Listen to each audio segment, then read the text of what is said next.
Hello everyone, welcome to a new series of Tiny Tales of My Life, Day 3 of 20 Days. সকালটা ছিল একবারে সতেজ, চারপাশে ঠান্ডা হালকা হাওয়া আর পাখিদের ডাক। এভাবেই দিনটা শুরু হলো আর ব্রেকফাস্টে নিয়ে নিয়েছিলাম চানাচুর মুড়ি আর সঙ্গে শসা। তারপর আমি আর ভাই দুজনেই লেগে পড়েছিলাম ঘর পরিষ্কার করতে। দুর্গাপুজো আসছে, তাই জন্য ঘরদোর গোছানো চলছে। দুর্গাপুজোর ক্লিন আপ চলছে। সবাই মুখে ক্লিন আপ করছে, আমি দেয়াল ক্লিন আপ করছি। সাদা দেওয়াল, হোয়াইট ওয়াল। আলমারি থেকে পুরনো জিনিস নামানো, বইপত্র গোছানো আর আমার নিজের ড্রেসিং টেবিলটাকে ভালো করে পরিষ্কার করে নিলাম। কারণ অনেকদিন ধরে অগোছালো ছিল, সেই জন্য সুন্দর করে সাজিয়ে নিলাম আজকে।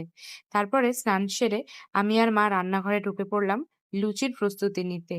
আমার মা লুচি বেলছিল আর আমি লেচি কেটে দিচ্ছিলাম। আর দুজনের সাথে একে অপরের মজা করছিলাম। সেই হাসি খুশির মুহূর্তগুলোই দিনটা সুন্দরভাবেই কাটছিল। এরপর আমি রেডি হয়ে ব্যাংকে গেলাম, কিছু জরুরি কাজ ছিল সেই জন্য। আর ফেরার টাইমে বাবার সাথে একসাথেই ফিরলাম। বেশ অনেকটা তাড়াহুড়ো করেই ব্যাংকে গেছিলাম, যেহেতু 4টে প্রায় বেজেই গেছিল। তো যাই হোক, ব্যাংক তখনও বন্ধ হয়নি। ফাইনালি নিজের কাজটা কমপ্লিট হয়েছে। আর তারপরে বাবার সাথে একসাথে আমি বাড়ি চলে এলাম। বাড়িতে এসেই মায়ের সাথে লেগে পড়েছিলাম লুচি ভাজতে। রান্নাঘরে তখন মা বানাচ্ছিল দারুণ পনিরের ঘুগনি। গরম গরম লুচির সাথে সেই মশলাদার ঘুগনি জাস্ট দারুণ খেতে লাগছিল। মা পরিবেশন করে দিল আর লাঞ্চটা হয়ে গেল এক্কেবারে পারফেক্ট। সন্ধ্যেবেলা এলো আমার দিনের সবচেয়ে প্রতীক্ষিত মুহূর্ত। অবশেষে হাতে এলো মোস্ট অ্যাওয়েটেড পার্সেল।